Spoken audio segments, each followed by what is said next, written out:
Ukraine's plea for peace this Friday night. We need real security guarantees.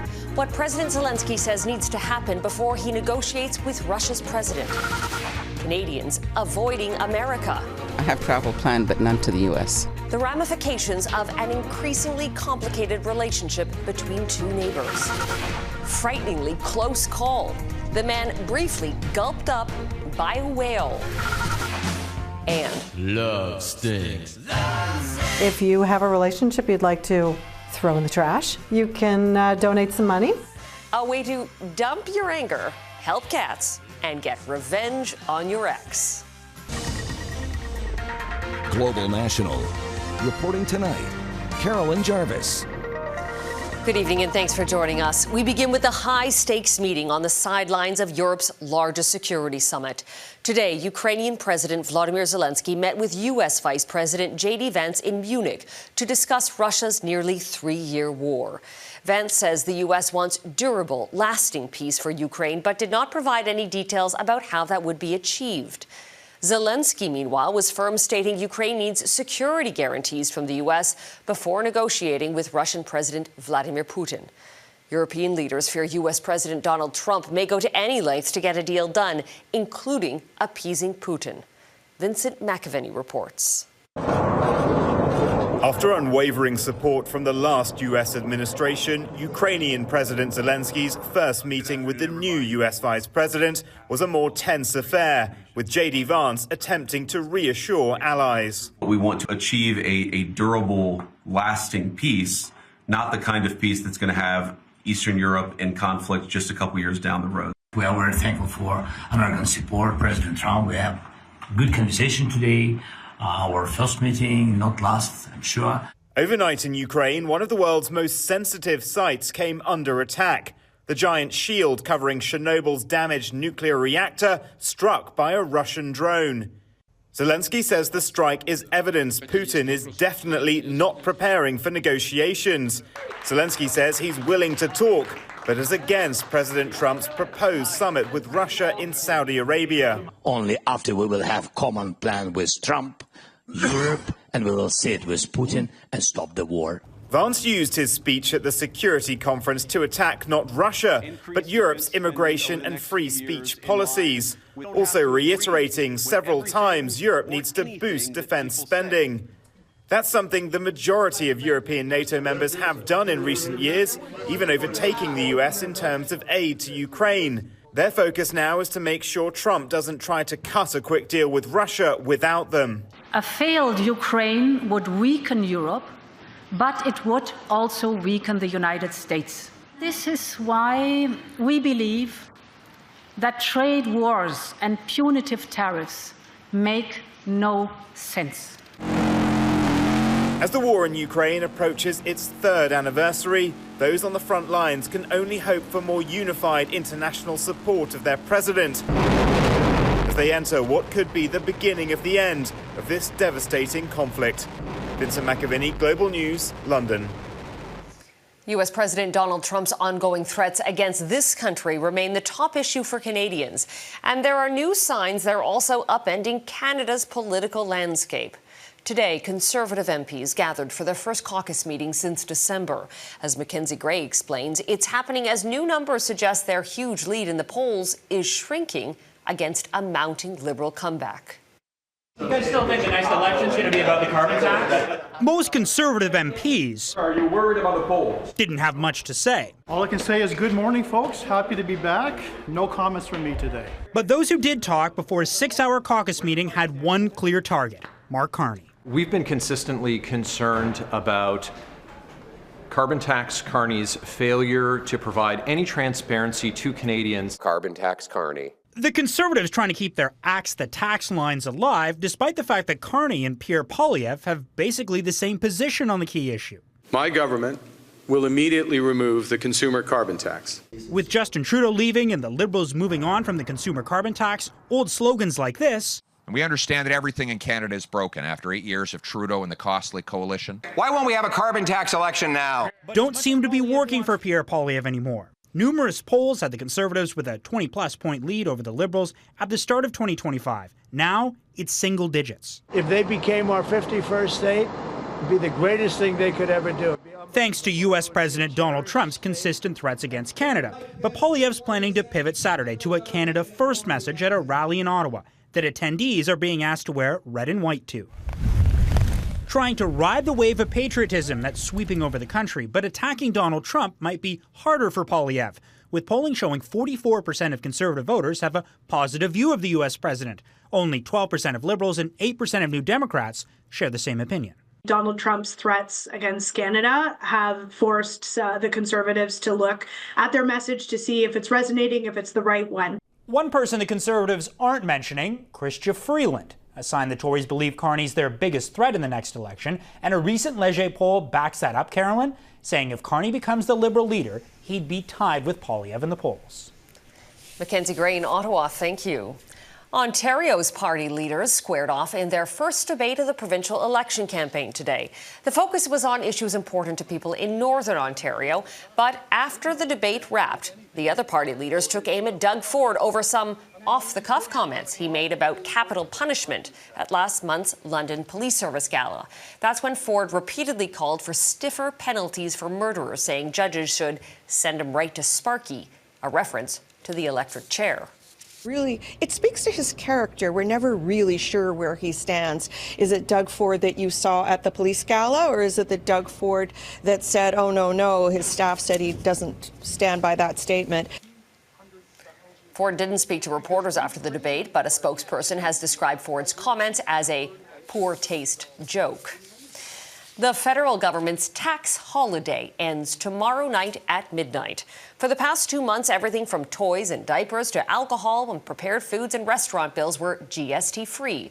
The program was intended to boost holiday spending, but retailers and restaurateurs are reporting muted success. Now, amid the threat of tariffs, there are calls to extend the program. Anne Gabiola reports. The federal tax holiday ends this weekend with mixed reviews. By some accounts, it provided some lift to the service sector during a typically slow time of year. It was a nice surprise. Whether or not it translated in big results for restaurants, I don't think so. It was overall a tougher season for a lot of people. Former Conservative MP and current restaurateur Rahim Jaffer says he had to remind some customers about the temporary discount. Nostalgia Games owner Brandon Baker tells Global News it didn't move the needle much for his small business. Most sales are $50 to $100, so it's more impactful on those multiple $1,000 sales. The Canadian Federation of Independent Business says 2/3 of its members say they saw no real change. The tax holiday was a little bit of a bust for a lot of our members. Only 5% saw an increase of sales of 2% or more year over year. Many lamented the lack of clarity on what would qualify and what doesn't. An onerous task that required rapid implementation in the midst of the make-or-break holiday season for retailers. Economist Moshe Lander recommends extending the temporary measure to help businesses weather the looming threat of U.S. tariffs and possible Canadian countermeasures. If everybody ate out during these 3 months but cuts back over the next 9 months to try and balance things out, then in fact it could be a net zero. The business community is scrambling to figure out the impact of tariffs. The Bank of Canada recently warned that even if they don't materialize, the cloud of tariffs or a trade war is already dampening economic activity. Businesses are pressing pause on expanding, hiring, and placing big orders. For now, though, it's back to business, hoping for the best, preparing for the worst. Back to paying the tax man. Anne Gaviola, Global News, Toronto. U.S. President Donald Trump announced yet another batch of new tariffs earlier today, this time targeting imported cars, which he says will kick in at the start of April. Maybe around April 2nd. I would have done them on April 1st. Believe it or not, I'm a little superstitious. Trump did not give any further details regarding the rate of those tariffs or whether they will come on top of tariffs he's already threatened against Canada, which would affect our auto sector. But the move could deal a huge blow to some of the world's biggest car makers. Imported vehicles make up half of the U.S. auto market, many of them coming from Japan, South Korea, and Germany. Trump's threats of reciprocal tariffs are breeding economic concerns worldwide. Trump has repeatedly characterized the EU as a bad trading partner. And as Candace Cole reports, the EU is warning of an immediate response if tariffs are imposed. Proportionate and decisive countermeasures. That is what European Commission President Ursula von der Leyen said would come in response to what the EU is calling unjustified tariffs by the United States. Put simply, it is a lose-lose scenario. Thursday, U.S. President Donald Trump unveiled his, quote, fair and reciprocal plan, outlining his intention to raise tariffs on countries he says have imposed unfair tariffs on U.S. exports, singling out the European Union. The EU's been very nasty. They don't treat us right on trade. They don't treat us right on the military either. U.S. trade with the EU is probably arguably one of the most important commercial relationships globally. That said, there have been a lot of pressure points. One of those pressure points, according to Trump's memorandum, is the amount of shellfish the U.S. imports from the EU compared to how much the U.S. exports to Europe. The EU's 10% tariff on imported cars and the value-added tax on imported goods, something the EU says is not the same as a tariff because the value-added tax is also imposed on domestic goods. Trump has already announced a 25% import tax on all steel and aluminum and says hiking up tariffs on foreign exports will cut trillions of dollars in trade deficits and bring back jobs to Americans. But they'll likely harm American businesses, at least in the short term. A lot of major U.S. companies rely on international facilities and suppliers for really a high percentage of their revenues. Candace Cole, Global News, Washington. Canadian-American relations go south. Coming up, the emerging trend among travelers and what it means for businesses at the border. Dramatic new video shows a mudslide sweeping a Los Angeles firefighter's vehicle into the ocean yesterday. The driver inside managed to escape with minor injuries. It happened as torrential rain and floods wreaked havoc in Southern California, prompting evacuation orders around the Los Angeles area. The region was scorched from wildfires last month, which makes the risk of mudslides even greater. Canada's largest airlines say fewer Canadians are traveling south these days in the wake of Donald Trump's repeated tariff and annexation threats. Both WestJet and Air Canada have acknowledged they are prepared to reduce flights to the U.S. if Canadians continue to alter their travel plans. As Neethu Garcha reports, the shift in travel has already had a significant impact on both sides of the border. At this border crossing, the arch reads, "Brethren dwelling together in unity." But recent events have tested that unity. We as seniors will always travel elsewhere or in Canada until this is resolved. The ongoing trade tensions with the U.S. and President Donald Trump's comments about absorbing Canada as the 51st state are starting to shape Canadians' travel choices. We own property in Florida, which we're selling. We've owned it for 10 years. We put it on the market. Why? Because we don't want to travel. I have travel planned, but none to the U.S. Travel agents are seeing the shift firsthand in both leisure and corporate customers, with some willing to lose money to change their booking. Airlines are not covering cancellation fees. We're seeing consumers pick destinations such as Mexico, Caribbean. Portugal has become really popular recently as well. No question. It's absolutely had a direct impact on how people are booking their travel. Some are going because of the tariff situation. Others are choosing to cancel because of the weak loonie. The biggest impact, though, is going to be the day trippers. So a lot of people who go back and forth across the border. The owner of that duty and tax-free shop says the decrease in travel across the Peace Arch border crossing behind me has taken a significant toll on his business. We are down pretty close to 80% of total sales. As you can see, we've got a skeleton team here.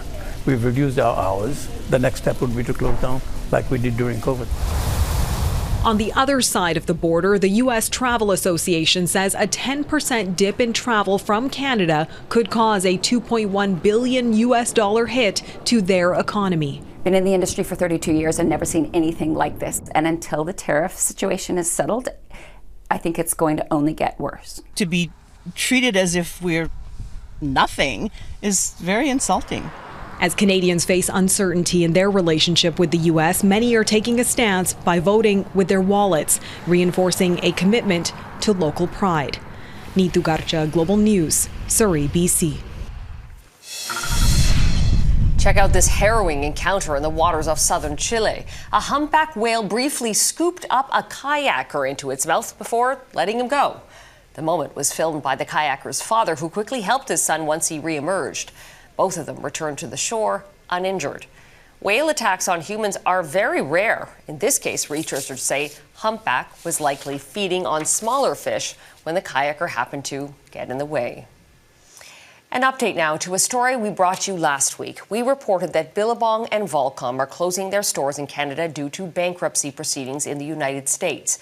The brand stores in Canada are run by a different ownership group, VLCM Fashions Inc., which is a family-run Canadian company.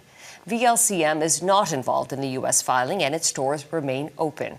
We apologize for the error.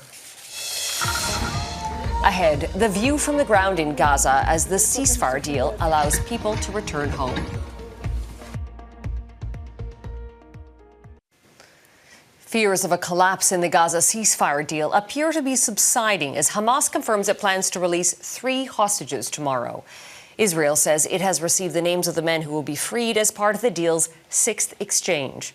Hundreds of Palestinian prisoners will also be released. Rebuilding Gaza without displacing its people is the goal of neighboring Arab countries, and counter to controversial relocation ideas voiced by U.S. President Donald Trump. As Mike Armstrong explains, Gazans remain steadfast in their desire to remain at home. Yahya al-Najjar, over the last 15 months, returned to his home when he could. He'd make a few repairs and then have to leave again. When he went back this time, he found rubble. Al-Najjar says he had hoped to one day have a family, but now his hopes are focused on the ceasefire holding so he can rebuild. Israeli military vehicles are stationed near the Gazan border, with Hamas earlier in the week saying it may not hand over hostages. Israel Wednesday called up reservists to be ready in case the fighting resumed. But inside Gaza, the focus is on things as essential and simple as water. In this neighborhood, the mayor says the entire water system has collapsed. In some places, they're trying to dig new wells. In others, they're trying to find the old ones. This man says there's a well under the rubble of these houses. They found the pump. They're searching for the hole. The Palestinian Water Authority says 208 of 306 wells have been knocked out of service. Another 39 have been damaged. This local mayor says there's a shortage of machinery and equipment needed to drill wells, and that it's not being allowed into Gaza. Another major struggle is shelter. Families like this one returned planning to live in their former homes and have ended up in tents. She says they thought they were going home, that there'd be at least something left they could stay in. Instead, there was nothing. Now, the American president has proposed moving Palestinians to other countries and building them new communities. While Donald Trump's plan doesn't appear popular with many. There's no power in the world that can move us out of our land, al-Najjar says. We will remain. Gaza is not for sale. Mike Armstrong, Global News, Montreal. Pope Francis is spending the night in hospital as he receives treatment for bronchitis. The Vatican says the 88-year-old pontiff has a mild fever and is in fair condition. Since his diagnosis last week, the Pope continued his regular activities, including an appearance on Sunday. Now his weekend agenda is cancelled. Love stinks. Next, the fundraising trend that's helping felines by helping you diss your ex. Today is the day many Canadians are celebrating their Valentine. Though, if someone broke your heart recently, you may be scoffing at that idea. For those people, there's a new animal fundraiser that's providing a creative way to get back at your ex. Heidi Petrosik explains. Maybe you're lucky in love, feted with fancy flowers and chocolates. But if Valentine's Day leaves behind a taste more bitter than sweet, this feline fundraiser might be for you. Love stinks. With apologies to the J. Giles Band. If you have a relationship you'd like to throw in the trash. You can donate some money. We'll put your ex's name in the bottom of a litter pan and let our pets use the litter. The exes have donated money. It's Bide a While Animal Shelter's second annual Love Stinks campaign. Last year, people shelled out a total of $1,000 for the satisfaction of dumping on those who dump them. It's a really great anonymous way to prove that it's really over. The inspiration came from a rescue south of the border.